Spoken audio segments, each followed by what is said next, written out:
When you order that beautiful wild mushroom risotto at an upscale restaurant, you're trusting a supply chain with surprising regulatory gaps.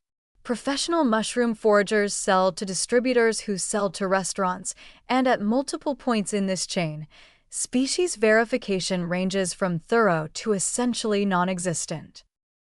Commercial wild mushroom foraging operates in legal gray areas across much jurisdictions. Many places lack licensing requirements for foragers.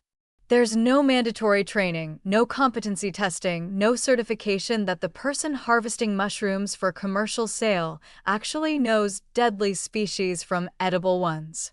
Some individuals get into commercial foraging because they need income, not because they have mycological expertise. The supply chain complexity obscures responsibility. A forager sells to a distributor. The distributor aggregates mushrooms from multiple foragers and sells to restaurants. The restaurant trusts that the distributor verified species identification. The distributor trusts that foragers know what they're harvesting. Nobody takes full responsibility for confirmation. Documented restaurant poisoning outbreaks reveal system failures. Contaminated morels, true morels mixed with toxic false morels, have sickened restaurant patrons. Misidentified amanitas sold as edible species have caused severe poisonings. Toxic species accidentally mixed into shipments of safe mushrooms have hospitalized diners who trusted that the restaurant wouldn't serve anything dangerous. Regulatory inadequacy varies by region. Some jurisdictions require absolutely nothing. Anyone can harvest wild mushrooms and sell them commercially. Others have basic permits, but no competency verification. Even regions with regulations often lack enforcement. Inspections are rare. Traceability systems that would allow investigators to track outbreak sources to specific foragers often don't exist. The economic pressure intensifies risks. Wild mushrooms command premium prices, creating financial incentives for commercial foraging. But expertise development takes years. Real mycological competence requires extensive training, mentorship, and experience. Someone entering commercial foraging for income might not invest that time, instead relying on superficial identification methods that work most of the time but occasionally fail catastrophically. Restaurant liability is murky. When diners are poisoned by wild mushrooms served at restaurants, legal responsibility is disputed. Did the forager misidentify the species? Did the distributor fail to verify? Did the restaurant inadequately vet its suppliers? Lawsuits attempt to apportion blame, but the damage to victims is already done. Consumers need to understand relative risks.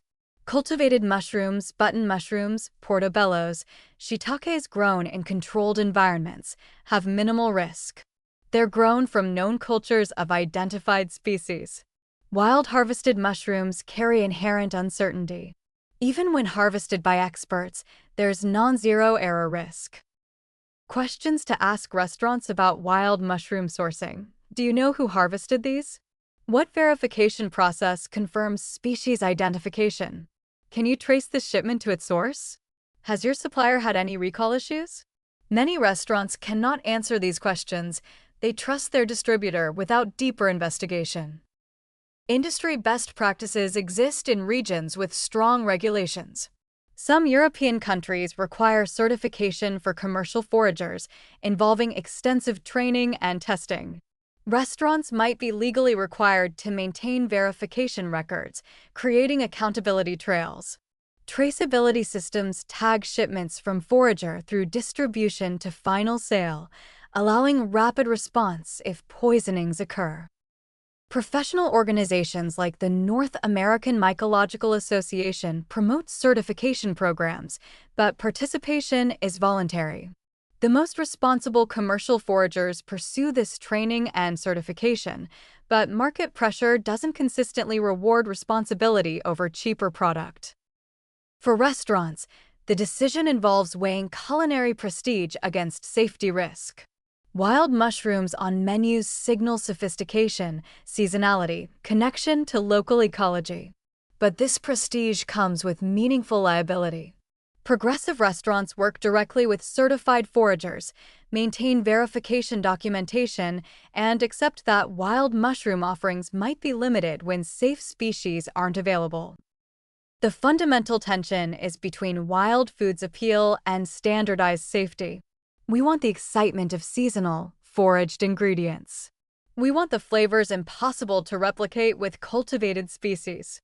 But we also want the safety assurance that comes from regulated, verified supply chains. Resolving this tension requires much stronger regulatory frameworks than currently exist in most jurisdictions. Until then, restaurant diners eating wild mushrooms are trusting a system with significant gaps where expertise may or may not exist at critical verification points and where the consequences of error can be severe.